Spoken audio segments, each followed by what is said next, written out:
헌법재판소의 탄핵심판 6차 변론에서 진실 공방이 벌어진 증언을 두고 후폭풍이 이어지고 있습니다. 국민의힘 윤상현, 김민전 의원은 오늘 수감 중인 윤석열 대통령을 접견했는데 윤 대통령은 헌법재판소에 가길 잘한 것 같다고 말한 걸로 전해졌습니다.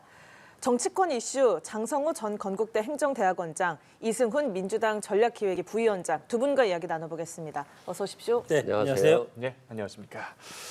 네, 앞서 얘기 드린 것처럼 오늘 국민의힘 윤상현 의원과 김민전 의원이 서울구치소를 찾아가서 윤석열 대통령을 만났습니다. 윤석열 대통령이 탄핵심판 변론 출석하기 잘했다. 왜곡된 내용도 좀 많았던 것 같고 이런 얘기하면서 일부 옥중 메시지를 전하기도 했고요. 또 여당 의원 30명에서 40명 사이가 접견을 원한다라고 윤 의원이 또 얘기를 하기도 했는데 이런 움직임은 어떻게 보셨습니까?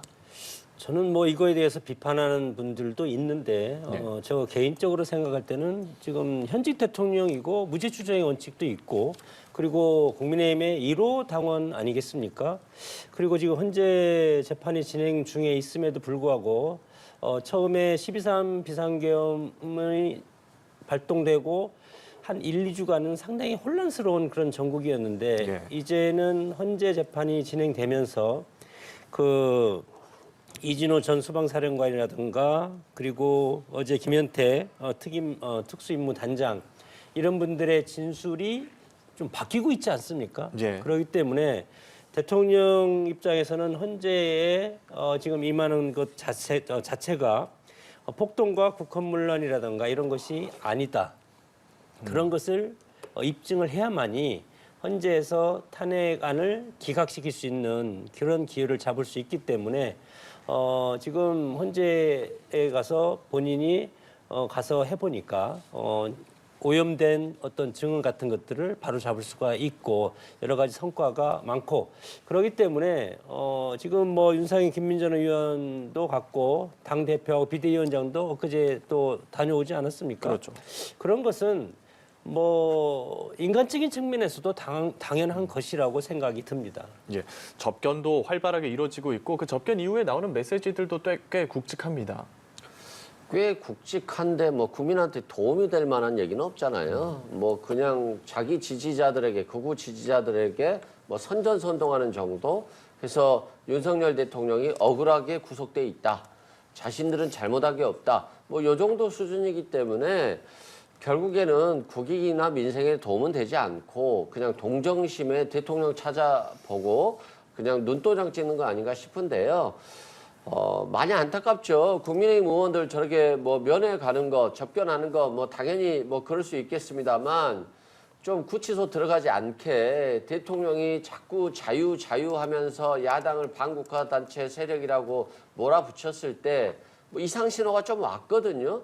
그 이상 신호, 전조 증상이 있을 때 좀 대통령에게 더 쓴소리하고 그래서 대통령이 올바른 길로 돌아올 수 있도록 좀 했어야 되는데 그때는 침묵하고 동조하다가 이제서야 뭐 발등 찍힌 이후에 사건 수습보다는 오히려 사건을 키우는 그래서 국민의힘이 잘못한 게 뭐가 있냐, 대통령이 잘못한 게 뭐가 있냐 이런 취지로 극우 지지자를 선동하는 것들이 저는 좀 한심하다. 그리고 저런 모습을 보는 국민들의 마음도 얼마 아프겠습니까? 저는 좀 반성해야 된다고 생각합니다. 네, 윤 대통령이 오늘 했던 이야기 중에는 특히 지난 6차 변론에서 공방을 벌였던 홍장원 전 국정원 1차장 그리고 곽종근 전 전 사령관의 증언이 곡해돼 있다 이런 이야기를 한 것으로 전해지고 있는데요. 또 지난 변론에서도 이 두 사람의 증언으로 탄핵 공작이 시작됐다 이런 이야기도 했었고요. 이 내용은 어떻게 들으셨습니까?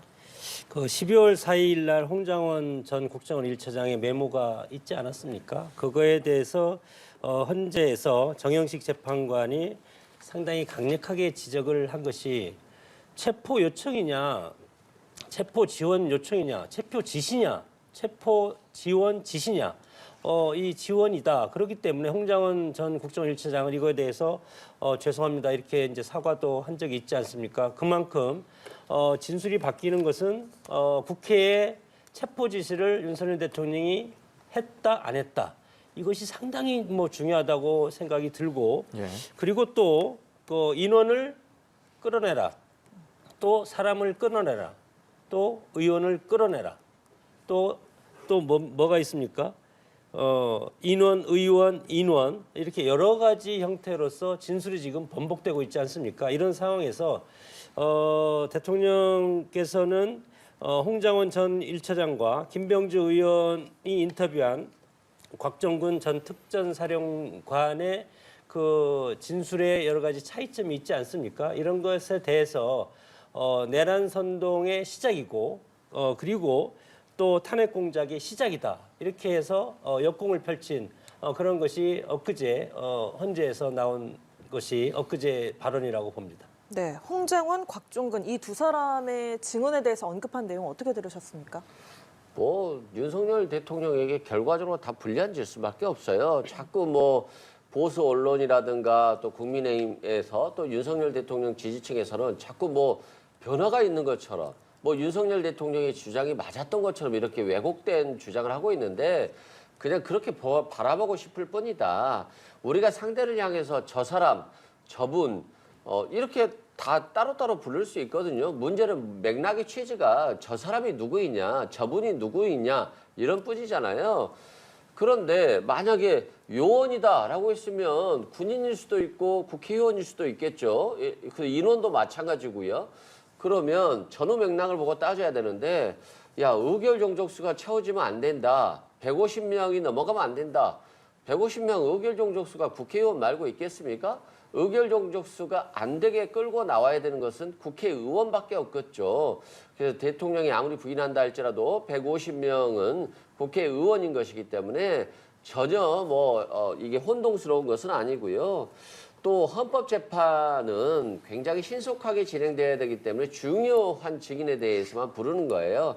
여인영 방첩사령관을 불렀습니다만 여인영 방첩사령관의 부하 직원인 수사단장, 김대우 수사단장 같은 경우는 여인영 방첩사령관 지시를 받고 자기 부대원들과 함께 5명이 한 조가 돼서 차량으로 이렇게 체포해 오는 사람을 수방산 벙커로 옮기는 역할을 맡았다라고 하는 자술서를 썼고 그 부대 부하들이 증거를 인멸하려고 하는 여인영 방첩사령관에게 반대해서 이거 인멸하면 나중에 또 증거 인멸죄로 처벌되기 때문에 인멸 못하겠다 해서 다 압수수색이 됐어요. 그래서 체포자 관련해서는 홍장원 차장의 진술뿐만이 아니라 체포 명단 14명의 명단이 다 있고요. 그 메모지라든가 이런 증거들이 다 압수됐기 때문에 아무리 대통령이 진실을 마치 음모론, 공작 이런 걸로 몰아간다 할지라도 헌법재판소의 판결은 예정된 수순으로 탄핵으로 갈 수밖에 없다라고 생각됩니다. 예. 그 헌재에서 증언은 지금 헌재 재판은 오로지 윤석열 대통령의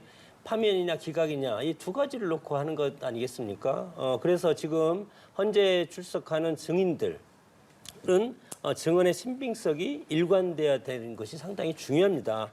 본인의 생각이 그렇다. 그리고 나중에 또 보좌관이 적었다. 그런 것은 어떤 증빙 자료로서는 부적절한 그런 것이고 150명 말씀하셨는데 곽정근 전 특전사령관은 150명 인원에 대해서 처음에는 대통령의 지시다. 그렇게 얘기를 하다가 또 조금 있다가는 대통령이 지시한 적이 없다. 그렇게 얘기를 했고 그리고 나중에는 이것은 장관한테 지시받았다. 그렇게 진술이 지금 바뀌고 있지 않습니까? 이런 상황을 봤을 때 증언의 신빙성을 상당히 의심할 수밖에 없고 아무리 급박한 상황이지만 그리고 검찰에서 진술한 것과 헌재에서 진술한 게 또 다른 면이 있지 않습니까? 그런 상황이기 때문에 이것에 대해서 진실의 신빙성이 없다고 봤을 때는 증언이 오염됐다고 하는 그런 지적들이 일정 부분 사실화되는 그런 현상도 보인다고 봅니다. 예. 그러니까 이 사건 같은 경우는 대통령은 그랬겠죠. 빠지고 싶었겠죠. 김용현 전 장관에게 모든 걸 맡겨놓고 싶었겠죠. 그래서 자신은 최대한 관여하지 않았는데 이거 계엄이 실패하면 자신이 구속될 상황이라는 걸 너무 절박하게 잘 알고 있었죠. 그래서 너무 절박한 나머지 하지 않아야 될 전화를 한 거죠. 이진우 수방사령관에게 그리고 곽종근 사령관에게 전화해서 끌어내 또는 체포 관련한 지시를 한다거나 이런 것들을 얘기한 거예요. 2차, 3차 계엄해도 되는데 대기해 이런 지시들을 했기 때문에 결국 대통령이 얼마나 절박했고 계엄이 실패하면 자신의 위치가 구치소에 간다는 걸 명확히 알고 있었다.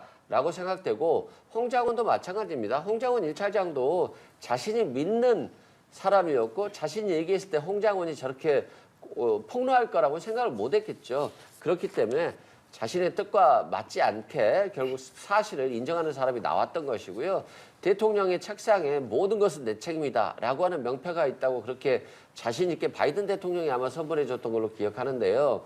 지금 대통령이 하나도 책임을 지지 않는 모습을 보여주기 때문에 대한민국의 국격이 굉장히 많이 추락하고 있다라고 생각됩니다. 예.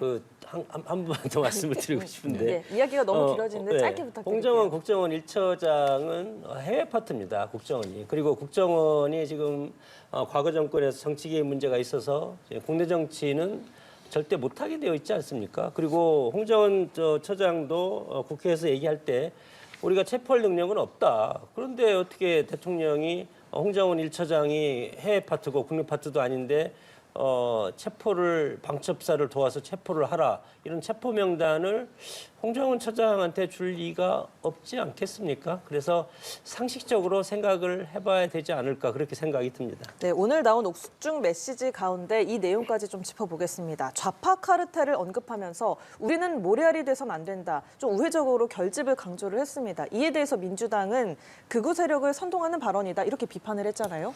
그러니까 대통령의 언어를 참 이해하기 어려워요. 좌파 카르텔인데 좌파가 무슨 카르텔이 있다고 하는 좀 구체적으로 얘기해 주셨으면 좋지 않을까 싶고요. 저는 대통령이 과거 많은 선언, 발표, 기자회견, 담화 이런 것들을 통해서 자유라는 말을 굉장히 많이 들었죠. 근데 자유라는 말을 너무 많이 들어보니까 이분이 말하는 자유는 온 국민의 자유가 아니라 내가 상대방을 수사할 수 있는 자유. 상대방만 수사할 수 있는 자유, 상대방에게 뭔가를 요구할 수 있는 자유 이런 것 같아요. 그리고 마찬가지로 법치를 그렇게 많이 얘기하셨지만 상대에게는 법치를 요구하고 자신의 행동은 모든 게 다 맞잖아요. 틀린 게 하나도 없는 분이고 또 상식, 공정을 그렇게 조국 전 장관이라든가 정치권에 그렇게 요구했습니다만 상식적으로 자신의 부인만 수사를 제대로 하지 않고 야당에만 수사가 집중됐거든요. 그런 측면에서 대통령은 굉장히 편협되고 이분법을 통해서 나와 내 측근에게는 관대하고 상대에게는 굉장히 엄혹하고 굉장히 무서운 사람으로 비춰졌는데요. 결국 마지막까지 민주당의 주장대로 좀 부끄러움을 모르시는 것 같다. 안타깝다라고 생각됩니다. 네, 반론 기회 드리겠습니다. 국민의힘이 단결해야 된다는 그런 역사적인 취지로 저는 해석을 할 수밖에 없는데 12.3 계엄을 발동하면서 왜 대통령이 마지막 통치 행위인 비상대권을 쓸 수밖에 없었는지 그거에 대해서 수차례 얘기하지 않았습니까? 지금 민주당의 180석 이상인 그 국회를 장악하고 있는 민주당의 의회 폭거 그리고 나서 또 지금 30번, 29번째 어떤 탄핵. 그래서 지금 거의 많은 장관들이 직무 대행을 하고 있지 않습니까? 총리도 마찬가지로 지금 헌재 재판을 앞두고 있고 그리고 또 다수의 위력으로 인해서 민주당식 입법 발의. 그래서 대통령이 계속 그리고 권한대행이 계속 거부권을 행사할 수밖에 없는 이런 상황이 지금은 대통령 입장에서는 이것을 좌파 카르텔이라고 할 수밖에 없지 않을까. 그렇기 때문에 민주당이 지금 주도하는 이런 형태가 국정을 문란하게 하고 그리고 정부 무정부 상태를 해서 오히려 정부의 어떤 그런 통치라든가 그런 기능을 마비시키는 국정 마비 행위를 좌파 카르텔이라고 명명을 했다고 생각이 들고 그렇기 때문에 이런 것들로부터 또 그런 말씀도 했습니다. 자유민주주의 체제의 위기다. 그렇기 때문에 국민의힘을 비롯한 보수들이 강력하게 자세를 견지해서 이거에 대처를 해야 된다. 그렇게 되는 것은 대통령 입장에서는 진단을 하는 겁니다. 대통령 입장에서는 민주당의 다수당의 폭거가 국정을 지금 무너뜨리고 있고 그렇기 때문에 이것을 국민의힘을 중심으로 해서 보수 우파가 단결해서 이거에 대해서 철저하게 대응을 해야 된다. 그런 취지로 저는 해석을 합니다. 예, 알겠습니다. 워낙에 초유의 사태고 증인 신문으로도 해소되지 못한 게 많다 보니까 앞으로 남은 두 번의 변론 기일이 조금 더 중요해지는데 이제 딱 두 번 남았단 말이죠. 그런데 헌재가 신청된 증인 중에서 아직 채택하지 않은 사람들도 있거든요. 이대로 13일에 변론 기일이 종료가 될까요? 그렇게 되면 안 된다고 봅니다. 그리고 뭐 변론 자체가 주 2회 너무 사실은 신청한 증인도 뭐 예를 들어 30명 신청하면 한 2명, 3명만 받아주고 예. 그렇지 않습니까? 그래서 피청구인 대통령 입장에서는 상당히 증인을 많이 불러서 본인에 대한 소명도 할 그런 기회를 줘야 될 것이고 그리고 지금 헌재에서 검찰에서 조사한 것을 헌재에서 갔다가 지금 그 기초자료를 보고 있지 않습니까? 그런 것도 문제가 있다. 이렇게 이제 변호인단에서 얘기하고 있고 그런 상황에서 13일 8차 변론이 마지막이라고는 생각하지 않고 예. 변론 연기 신청을 지금 대통령 변호인단 입장에서는 계속 할 필요가 있지 않을까 그렇게 생각이 듭니다. 예, 연기될 가능성에 대해서 어떻게 보십니까? 아마 제 개인적으로는 한 2회 정도 변론이 추가될 가능성이 있다고 봐요. 왜 그러냐면 이게 이제 국론이 많이 분열되잖아요. 서부지방법원 난동 사태, 폭동 사태에 비춰봤을 때 또 극우 세력들이 대통령에 대해서 헌법재판소가 공정하지 못하다 이런 인식을 가지고 또 공격하거나 서로 공격하지 않더라도 국론이 분열되고 헌법재판소 결정을 부정하는 또 사람들이 많이 늘어날 수 있기 때문에 저는 이제까지 재판 과정을 정리하면서 부족한 부분이 뭐였을까? 그리고 또 모순되는 부분이 뭐였을까? 그래서 이걸 채워줄 만한 증인으로서 윤석열 대통령 측이 좀 요청했던 그리고 국회 측에서 요청했던 증인 중에서 추가적으로 필요한 증인들을 한 2회 정도 더 열어서 증인 신문을 하고 사건을 정리할 가능성이 있고요. 늦어도 아마 3월 중순 정도면 선고가 내려질 가능성이 높다. 그리고 뭐 이 계엄이 자꾸 야당 탓이라고 하는데요.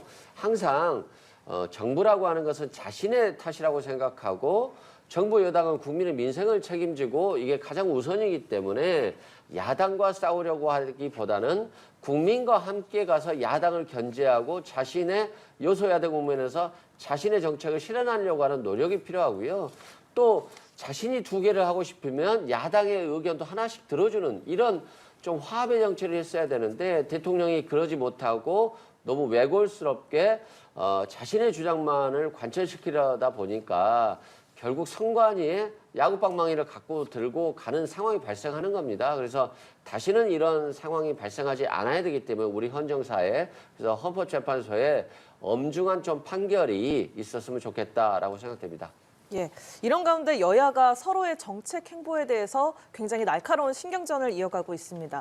민주당이 반도체 특별법에서 주 52시간 예외 조항을 빼고 우선 처리하겠다라고 하니까 권성동 원내대표가 겉과 속이 다른 수박, 씨 없는 수박이 이재명 우클릭의 실체다라고 비판을 했고요. 또 반면에 이재명 대표는 국민연금 개혁과 관련해서 국민의힘의 정치가 문워크 같다. 이번에는 말과 행동이 일치하기 바란다. 이렇게 비판을 했습니다. 이 각각의 입장 어떻게 들으셨는지요?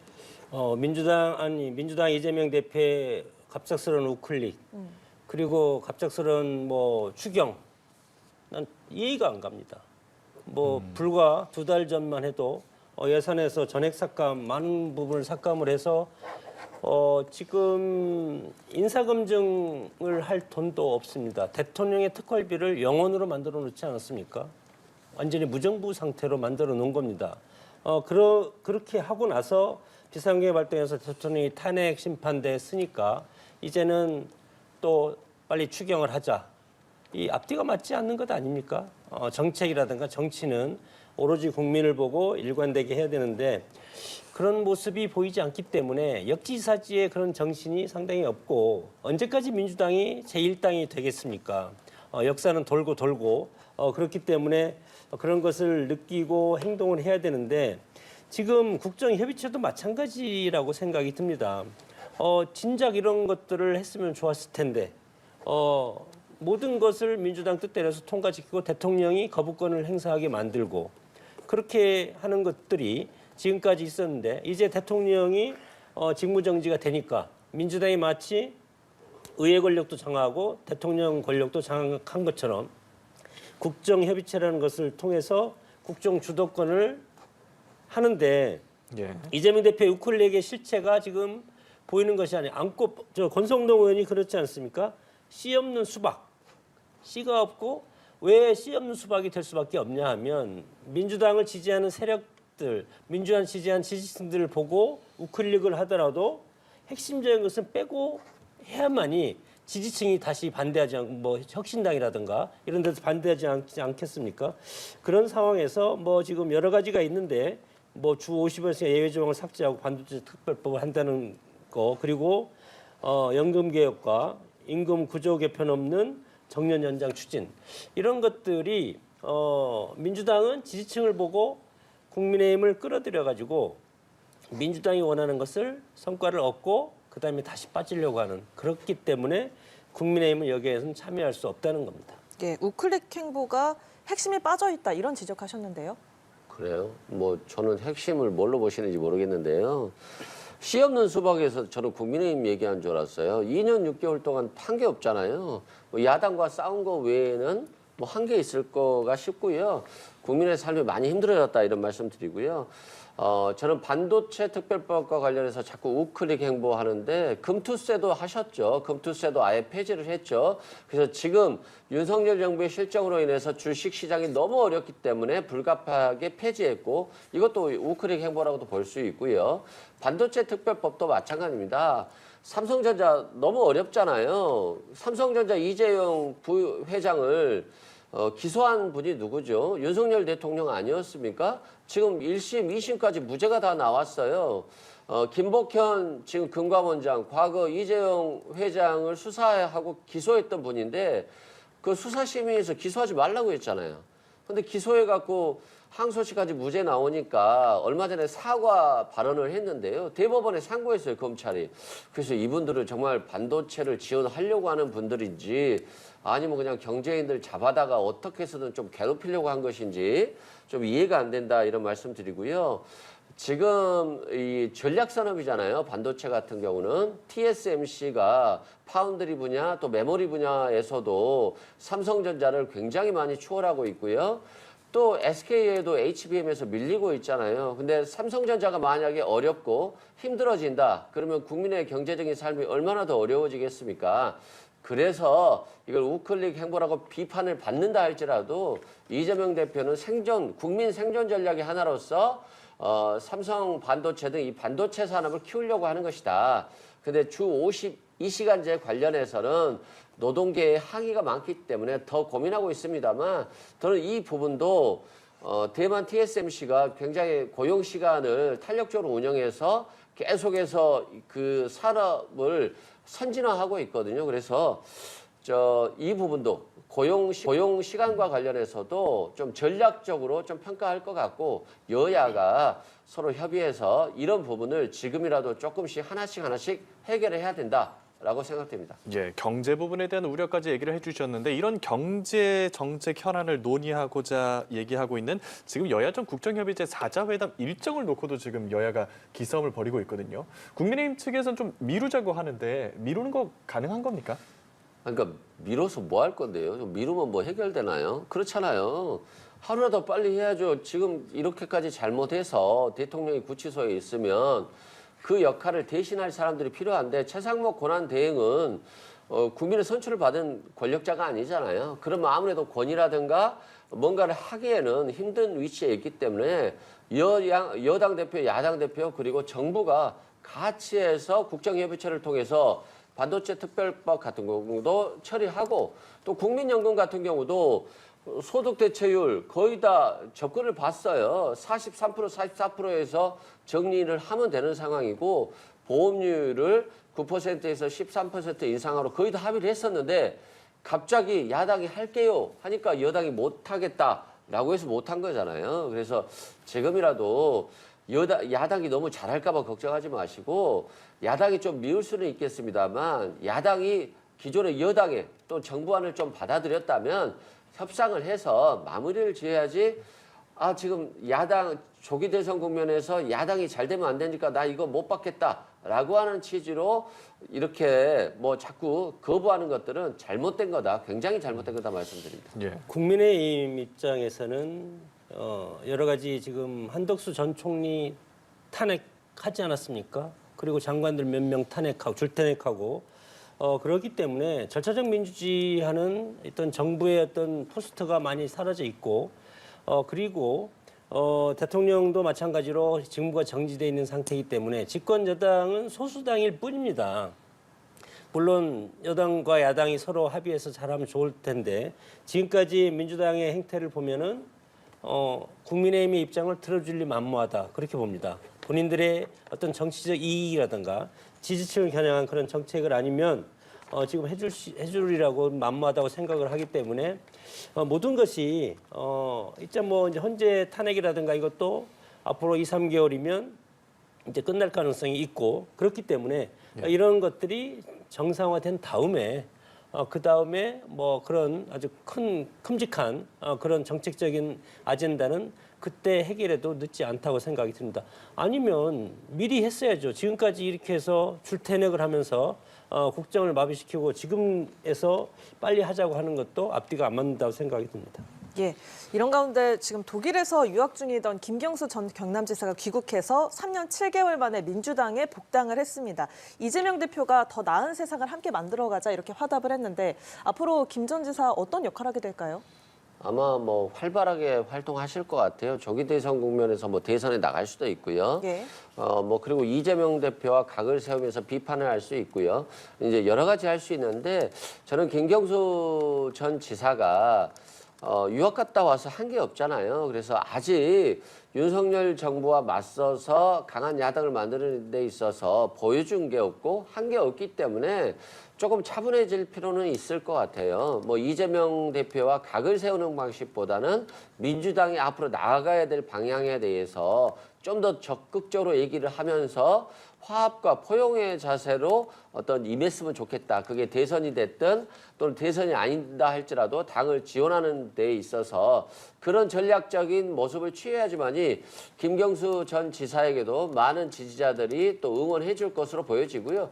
지금 민주당의 좀 우려스러운 부분은 이재명 대표가 독주하고 있고 이게 굉장히 많은 당원들의 지지를 극적적으로 받고 있기 때문에 네. 이게 또 어떻게 대선 국면에 있어서는 좀 경쟁 구도가 없어 보이는 좀 심심해 보이는 구도가 될 수 있기 때문에 경쟁적인 측면에서 어느 누구나 좀 가슴을 열고 어떤 후보가 됐든 나와서 정정당당하게 좀 같이 경쟁하는 모습들로 좀 당에 활력을 불어넣는 것도 굉장히 좋은 방향성일 것으로 보여집니다. 예, 야권 잠룡 김경수 전 지사의 복당을 여당에서는 어떻게 보고 계신지 좀 궁금한데요. 어떤 행보 보일 거라고 예상하십니까?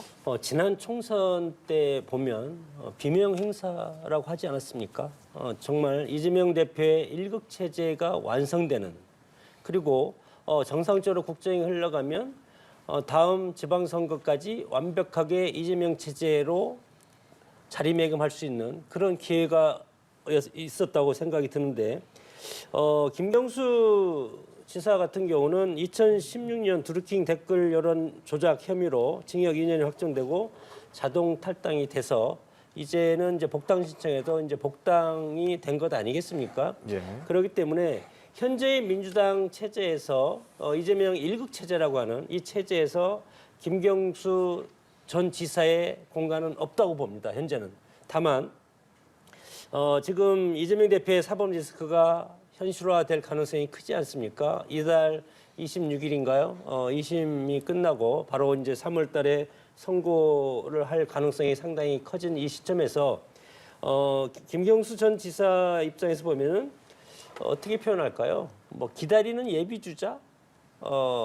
이재명 대표가 만약에 2심에서 징역형 지난번 1심과 비슷한 그런 당선 무효형이 선고가 된다면 그러면 김경수 전 지사한테 상당히 힘이 실릴 그런 대타로서의 힘이 실릴 가능성이 상당히 크기 때문에 그 2심 판결을 하고부터 뛰어들면 늦습니다. 그렇기 때문에 그 판결이 나오기 직전에 몸을 풀고 하는 모습을 보이는 것이 민주당의 지지층한테는 상당히 효과가 있을 것이다. 그렇게 생각이 듭니다. 예, 이 얘기까지 해보겠습니다. 김정숙 여사 의혹에 대해서 검찰의 결정이 나왔죠.